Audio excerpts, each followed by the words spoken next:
ہر نبی دنیا میں آئے اس لیے ہے کہ وہ جو حکم بھی دے، جو بھی کہے، اس کے حکم کو پورا کیا۔ اگر ہم نسل انسان جہاں آدم علیہ السلام سے آغاز ہوا، اگر وہاں سے غور کریں تو دو چیزوں کی کشمکش رہی ہے، وہ آج بھی چلی آ رہی ہے، ایک نیکی اور ایک بدی۔ بدی کا مرکز و مخزن شیطان کو ٹھہرایا گیا، اور نیکی جو تھی وہ اللہ رب العزت کی طرف سے تھی۔ اللہ رب العزت نے پھر اپنے کام کرانے کے لیے ایک ایسا فطری عمل جاری رکھا کہ اپنے کام کروانے کے لیے اس نے مخلوق میں سے ہی چناؤ کیا کسی نہ کسی۔ مثلاً وحی بھیجنے کے لیے اللہ پاک نے جبریل علیہ السلام کا چناؤ کیا، روح قبض کرنے کے لیے اللہ رب العزت نے اسرائیل علیہ السلام کا چناؤ کیا، اسی طرح بارش برسانے اور رزق دینے کے لیے میکائیل علیہ السلام۔ یہ وہ لوگ ہیں، وہ فرشتے ہیں جو آسمانوں میں رہتے ہیں، اور چاہیے یہ تھا کہ زمین پر اشرف المخلوقات جو بستی ہے تو اس میں بھی کوئی اللہ کے کام کرنے والے بندے ہونے چاہیے۔ یوں تو نبی بھی سارے خدا کا ہی کام کرنے آئے، جتنے انبیاء آئے اللہ رب العزت کا ہی کام کرتے ہوئے، اور اللہ رب العزت نے فرما دی اس لیے دیا کہ میں نے انبیاء کو بھیجا ہی اس لیے ہے تاکہ اللہ کے حکم سے ان کی اطاعت کی جائے۔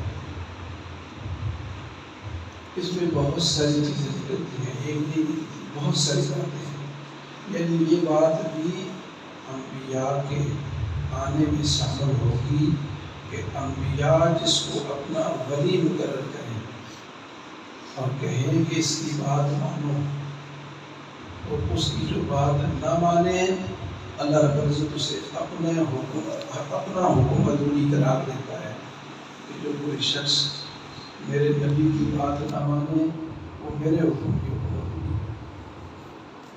تو انسان جو ہے اتنا ان پڑھ شروع سے ہی نہیں تھا۔ جب اللہ رب العزت نے اس سے پوچھا الستُ بربکم، کیا میں تمہارا رب نہیں؟ تو اس وقت ساری نسل انسانیت اتنا شعور رکھتی تھی کہ لستو کا معنی بھی اسے معلوم تھا، ربوبیت کے نظام کی خبر بھی تھی، اور اپنے مربوب ہونے کے مقام اور درجے کا بھی علم تھا، جس پر اس مخلوق نے کہا اس وقت حضور کی ابتدا میں کہ بھلا مولا تو ہی ہمارا۔ یہ دونوں سے چل رہے، وہ بھی چل رہا ہے۔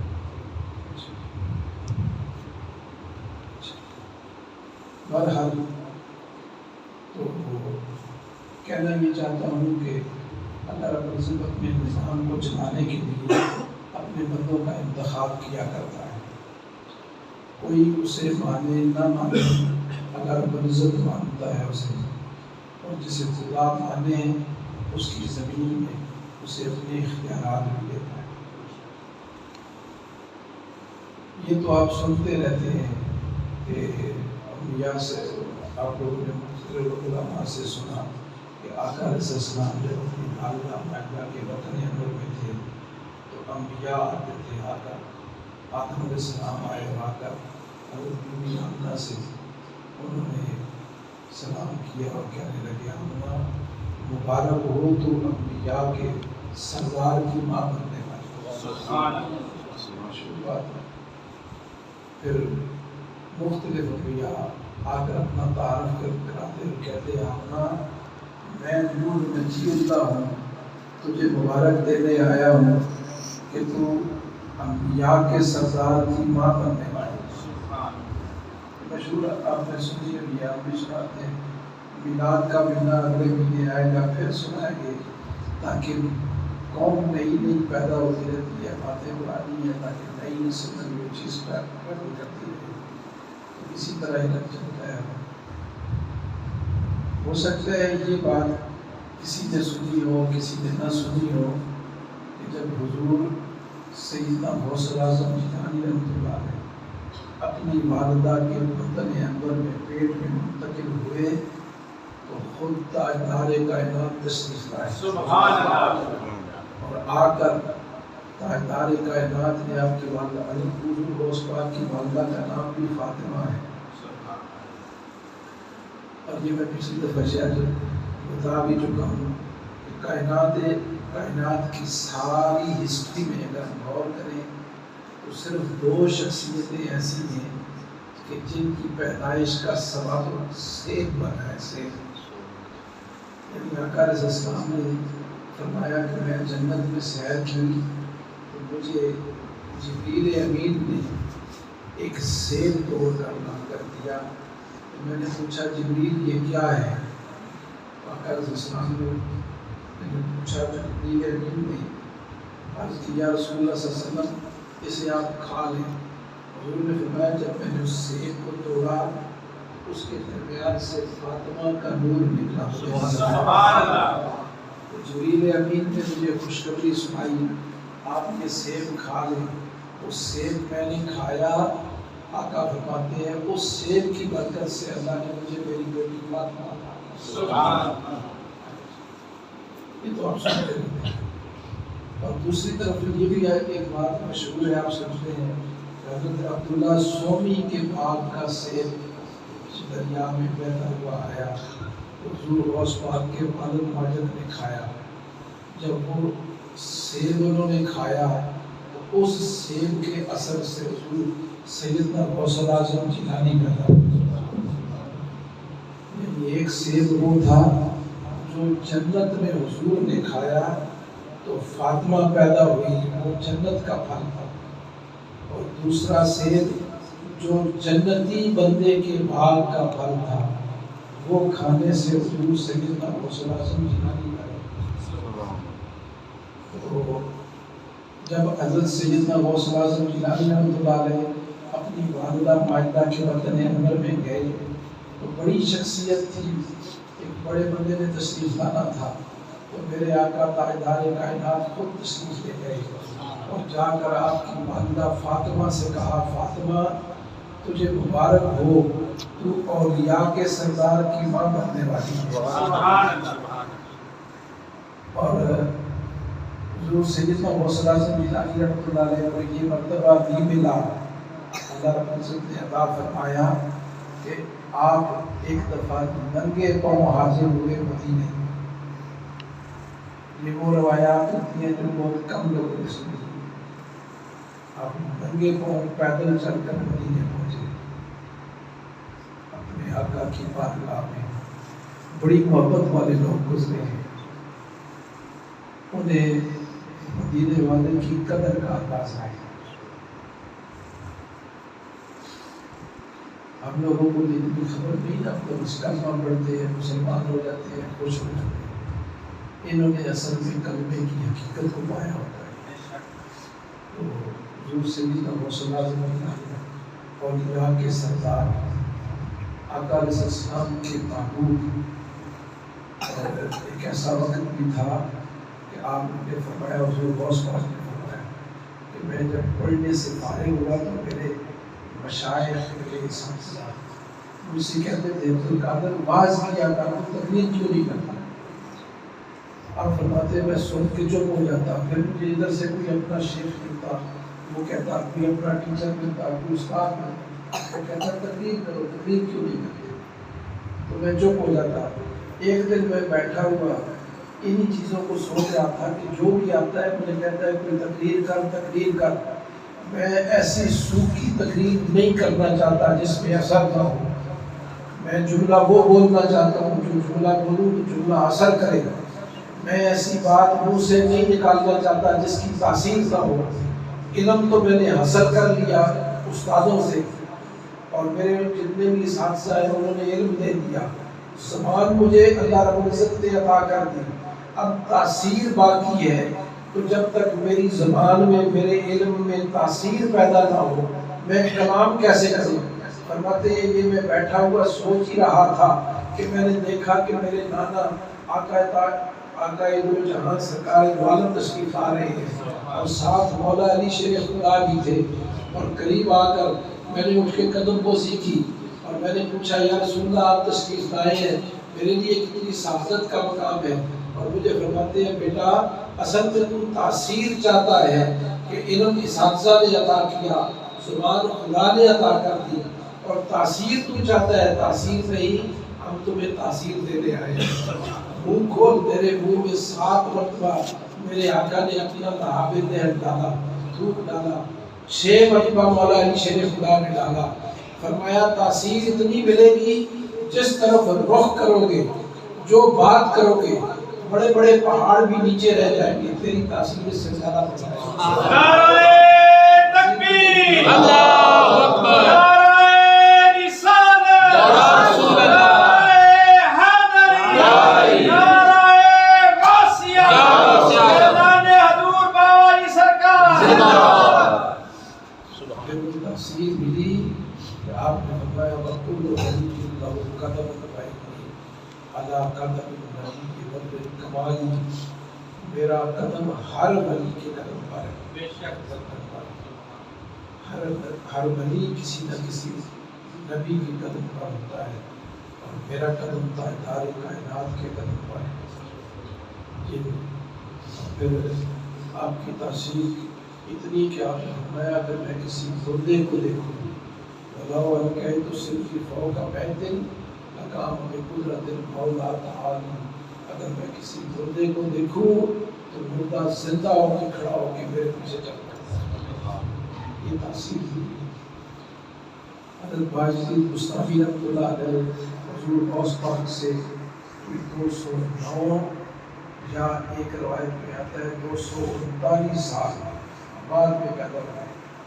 حضور غوث پاک 239 سال یا 209 سال، کیونکہ کچھ نے کہا کہ باجزید بستامی کی وفات جو ہے وہ 231 ہجری کی ہے، اس نے کہا کہ 261 ہجری کی ہے، تو جو بھی ہے لیکن 200 سال سے زیادہ کا عرصہ باجزید بستامی پہلے ہوئے 200 سال سے زیادہ، اور 200 سال سے زیادہ حضور غوث پاک بعد میں پیدا ہوا۔ باجزید بستامی رحمۃ اللہ علیہ فرماتے ہیں میں نے ایک دن میں بیٹھا ہوا تھا تو میں نے عالم کشف میں دیکھا کہ اولیاء کا درجہ سب سے بڑا کس کا ہے، تو مجھے اپنے کشف سے معلوم ہوا کہ اولیاء میں سب سے بڑا درجہ اللہ رب العزت نے شیخ عبد القادر جیلانی کو عطا کر دیا۔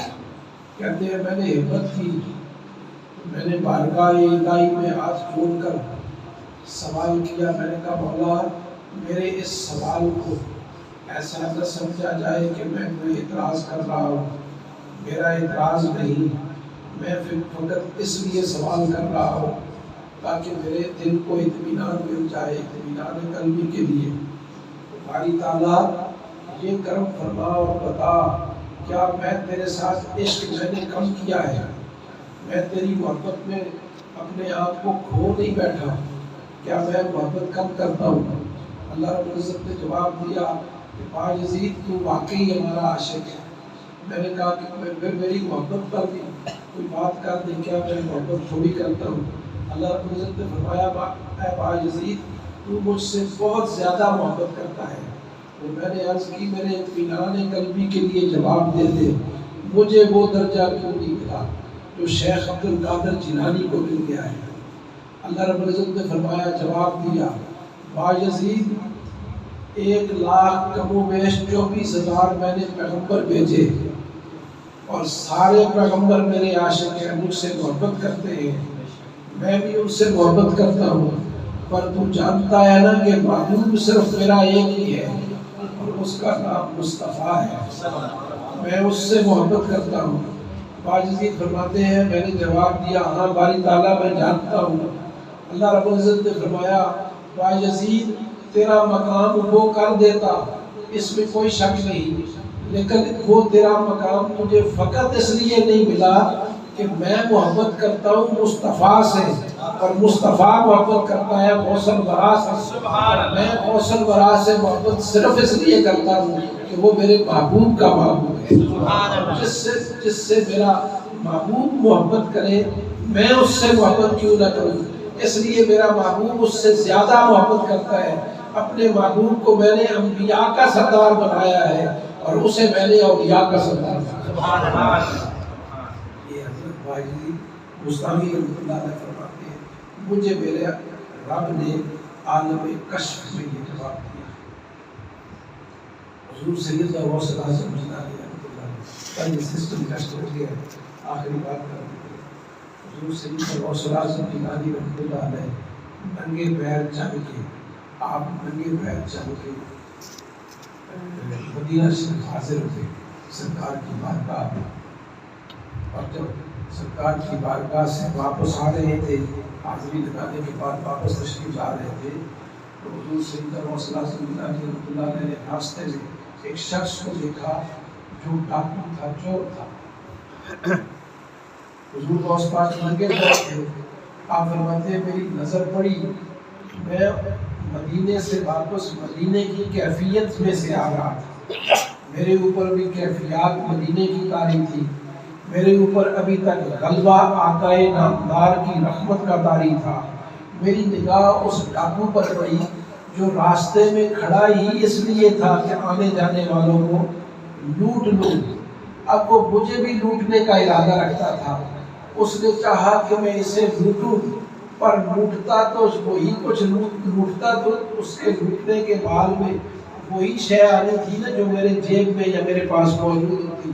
تو میرے پاس مال و زر تو تھا کوئی نہیں، میں تو مدینے سے نانے کی خیرات لے کر آ رہا تھا۔ اس نے مجھے لوٹنے کا ارادہ کیا، میں اس کا ارادہ بھانپ گیا۔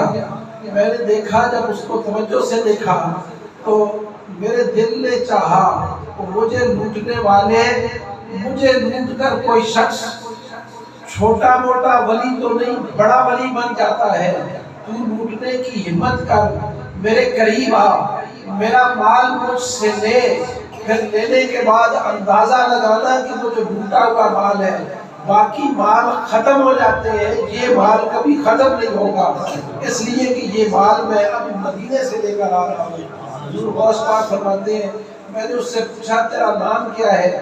اس نے اپنا نام بتایا۔ پھر اس نے مجھ سے پوچھا آپ کا کیا نام ہے؟ میں نے کہا میرا نام عبد القادر ہے۔ وہ کہنے لگا یہ وہ عبد القادر تو نہیں جو بغداد کا رہنے والا اولیاء کا سردار ہے؟ میں نے جواب دیا ہاں میں وہی ہوں۔ وہ لوٹنے والے کا ارادہ بدل گیا، وہ میرے قدموں پر گرا، مجھے غیب سے آواز آئی شیخ عبد القادر جیلانی اپنے رب کی، فرمایا مجھے اپنے رب کی آواز آئی عبد القادر جیلانی تیرا دل کیا تھا نا کہ میں اس کو کچھ لوٹنا چاہتا ہے تو اپنا مال لٹوا دوں، میں نے اسے تیرے اوپر پیش کر دیا ہے، تو چاہے تو اسے ولی بنا، چاہے تو اسے قطب بنا، چاہے تو جو درجہ مرضی عطا کر، میں دینے والا بھی راضی ہوں۔ اب میری رضا تیری رضا کے تابع ہے، تو چاہے تو جس چیز کا سوال کرے یہ فوراً وہی بن جائے گا۔ حضور سیدنا غوث اعظم جیلانی فرماتے ہیں میں نے اسے قدموں سے اٹھایا، لٹیرے کو اسے قطب بنا کے ایک علاقے میں بھیج دیا، جاؤ فلاں جگہ پہنچ جاؤ، دنیا کی لوٹی ہوئی دولتیں ختم ہو سکتی ہے، عبد القادر جیلانی کے در کی لوٹی ہوئی دولت اب ختم نہیں ہو سکتی، جاؤ اور فلاں بستی میں جاؤ۔ بہرحال میری طبیعت ٹھیک نہیں تھی، میں اس سسٹم کو چیک کر رہا تھا، اگلے مہینے آپ لوگوں کو پیغام دے دوں۔ یہاں جو عاشقان رسول اس علاقے میں بستے ہیں بچے، یاد رکھنا میں چودھری صاحب کی دعائی میں بات کرنے لگا، اس نے بھی میں نے کہا یہ فقیر آدمی ہے، اس کو ہے اس کے ساتھ کچھ اور بڑا مسئلہ ہے۔ یہ آپ لوگوں کو مبارک ہو، حضور کا میلاد آپ لوگ غریبی سے ہی منا سکتے ہیں، یہ امیروں کے پاس کی بات نہیں۔ امیر اپنی کرسی کے گھمنڈ میں ہوتا ہے، امیر کو مال و دولت کے چسکے میں ہوتا ہے، امیر کے پاس پیسہ ہوتا ہے، غریب کی غربت اسے چلتے پھرتے رسول اللہ کے در کا سواری رکھتی ہے، حضور سے محبت کرتا ہے۔ غریب اپنی غربت کے باوجود کہیں مصطفیٰ کا نام آئے اٹھ کر چل پڑتا ہے، یہ غریبوں کے ساری حصے کا سجدہ ہے۔ تو اللہ نے چاہا میں 28 تاریخ مجھے لگتا ہے غالباً یہی کچھ ہوگا. فیصل صاحب کو میں نے چٹ لکھی ہے, تھوڑی بہت وہ آپ کو دے دے گا, وہ آپ دیں گے تو وہ آپ اس کی اسٹیج سیکٹری کی ڈیوٹی کر لینا. تو ادھر کے 4 5 10 ہی لوگ ہوں گے, وہ بھی مشکل سے 5 10 مشکل سے ہوں گے. یہ جو بڑے لوگ ہوتے ہیں, خیر اتنے بڑے بھی نہیں, ہر کسی کو اسرائیل علیہ السلام نے آنا ہے, بڑے کو پکڑ کے نچوڑ کے رکھ دیتا ہے, معاف شاف نہیں کرتا کسی کو. ایوب خان بہت بڑا شخص تھا, بیاہ نظر نہیں آتا, ضیاء الحق بڑا ڈاڈا جرنیل تھا, زمین کے اندر گھسیڑ کے خدا نے رکھ دیا. پرویز مشرف اپنے وقت کا بھوکے لہراتا تھا, اللہ رب العزت نے گھسیڑ کے رکھ دیا, معاف نہیں کرتا کسی کو. وہ ایسا ہی ہے. زمین کے اندر جانے کے بعد بڑا فقط وہ ہے جسے میرے مصطفیٰ پہچانتے ہیں, جس کی جان پہچان فقط میرے مصطفیٰ سے ہو, بس وہ بڑا ہے, اس کے سوا کوئی بڑا نہیں. زمین پر خدا کے کام کرنے والے بہت لوگ ہیں جو اللہ اور اس کے رسول, اور یا اللہ اور اس کے رسول کا کام کرتے ہیں. بات سمجھ رہے ہیں, انہیں کسی چیز کی, آپ لوگوں کو پتہ ہے میرے ساتھ آپ لوگ بڑی سال سے چل رہے ہیں, لوگ اچھا بھی بولتے ہیں, برا بھی بولتے ہیں, مخالفت بھی کرتے ہیں, کبھی کسی چیز کی پرواہ نہیں کی, گپ چپ کر کے چلتے رہتے ہیں, اپنے ڈگر پر چلتے رہے. اللہ آپ لوگوں کو سلامتی کے ساتھ کسی کنارے لگا دے گا. کسی وقت میں نے کہا تھا کہ اب آپ لوگوں کے اپنے اس پر ہے, یہ پتہ نہیں کسی کو یاد ہے یا نہیں, ہمارے سلسلے کے ساتھ چلنے والا شخص دنیا میں کبھی بھوکا نہیں رہتا. اللہ پڑا دے. کوئی ایسا شخص جسے یاد ہو, میں نے کہا تھا, یاد ہے کسی وقت میں کہا تھا, بھوکا نہیں رہے گا, اللہ رزق بڑھا دے گا. بس اپنی طبیعت, اپنی سوچ, اپنی نیت اور ارادہ درست رکھے. باقی دنیا ہے, یہ 4 دن کے لیے آتی جاتی ہے, اس لیے کیا کریں. ایمان کی دولت میں مصطفیٰ کے دروازے سے, ایمان کی دولت, محبت کی دولت, عشق کی دولت, یہ اگر مل جائے تو بس پھر آپ کا مقام سمجھے بڑا ہو گیا. دنیا سے جب جائیں گے, جس کو میرے آقا حضرت ذوالنور مصری پر کفر کا فتویٰ تھا, آپ کو صدیق کہا گیا, آپ کو بیڑیاں پہنائی گئی, بیڑیاں پہنا کر بغداد کے علاقے میں پھیرا گیا خواجہ ذوالنور مصری. لوگوں نے کافر کہا, اور جس دن دنیا سے تشریف لے کر گئے تو ایک ہی وقت میں بغداد کے 70 اولیاء اللہ نے خواب میں دیکھا, ایک جیسا خواب 70 اولیاء کو آیا کہ آقا علیہ السلام ایک کثیر جماعت صحابہ کے ساتھ انتظار کر رہے ہیں. اولیاء اللہ 70 اولیاء نے دعائی کی کہ ہم نے آگے بڑھ کر پوچھا کہ حضور کس کا انتظار کر رہے ہیں. اور یہ کسی صحابی نے جواب دیا, اس نے کہا کہ ذوالنور مصری آ رہے ہیں. رسول اللہ ذوالنور مصری کے استقبال میں, ذوالنور مصری کو بغداد والے کافر کہتے ہیں اور مدینے والا استقبال کے لیے کھڑا ہے. تو یہ روش دنیا کی چلتی رہتی ہے. تو میں ویسے زیادہ تر خوش بھی غریبوں کے ساتھ ہی رہتا ہوں. میں حضور کی حدیث سے اس کے مطابق بات کروں, میں آپ لوگوں کے ساتھ اللہ اور اس کے رسول کی رضا کے لیے محبت کرتا ہوں. مجھے اس کے سوا کوئی لالچ نہیں کسی سے. اللہ اور اس کے رسول کی رضا کے لیے محبت کرتا ہوں. 28 تاریخ کو غالباً 26 کو 11ویں ہوگی, 27 نہیں اور 28 کو انشاءاللہ اللہ نے چاہا تو میلاد ہوگا. میلاد پر ہم انشاءاللہ ڈھول بھی بجا دیں گے. تو جو ادھر کی ہماری کمیٹی ہے نا, وہ تو اونٹ کے منہ میں سیرا ڈالنے والی بات ہے. وہ مجھے پتہ ہے دھکا دینے والے لوگ ہوتے ہیں, ان کی بات جو سب بھی نہیں مانتے, اب بھی نہیں مانتے. تو ایسے تو آپ لوگوں نے اس کو باہر جب لگائیں گے صحیح طریقے سے کر کے کرنا ہے. دیکھو والے کو کہنا ہے سلطان آ گیا, دیکھ والے طارق کو کہنا ہے 18,000 کی بجائے 19,000 دے لیں. دیکھ کوئی فرق نہیں ہونا چاہیے, فل مسالے دار. جو بندہ مجھے یانچوری صاحب کے سامنے ادھر میٹنگ میں بیٹھے ہوئے ایک شخص نے کہا ہم فوڈ سیور سے دو دے کے منگائیں گے, وہ بہت اچھی بناتے ہیں. اسے کہنا ہے فوڈ سیور کو کراس کرتا ہے, تو فل مسالے دار بنا کے دو دے کے لائے. تو انشاءاللہ 28 تاریخ کو اگلے مہینے کی 28 تاریخ کو میلاد کریں گے، بچیوں کا ملادہ بنائیں گے باہر گیراج میں صبح انشاءاللہ 8:30 بجے ہم شروع کر دیں گے۔ سوسائٹی کے جو افسران ہیں ان کے لیے 9 بجے کا ٹائم ہے، ہم 8:30 بجے شروع کر دیں گے۔ یہ ایسے ہی ہے، اگر ان کا 9 بجے کا انتظار کریں تو 4:30 کا انتظار جنہوں نے آج نہیں کیا، ہم ان کا کیوں انتظار کریں؟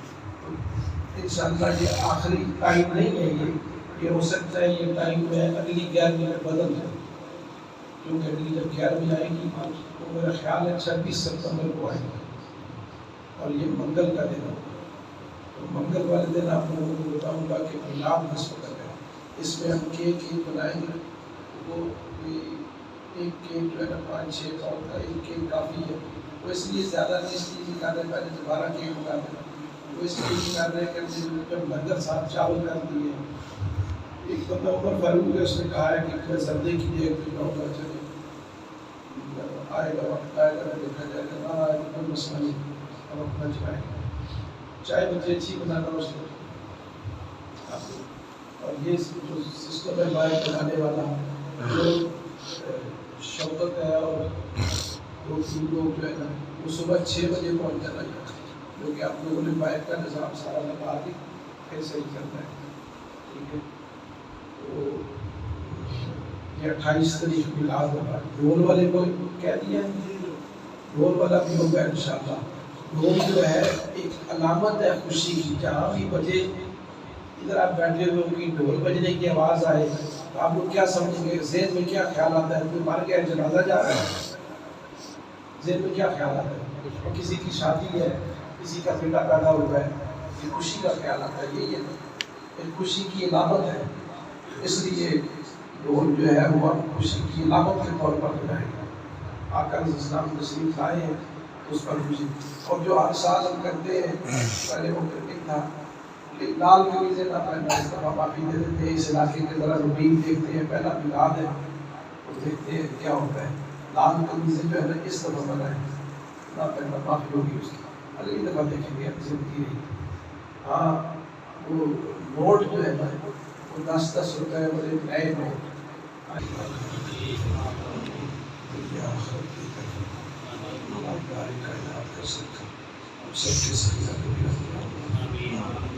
سب کے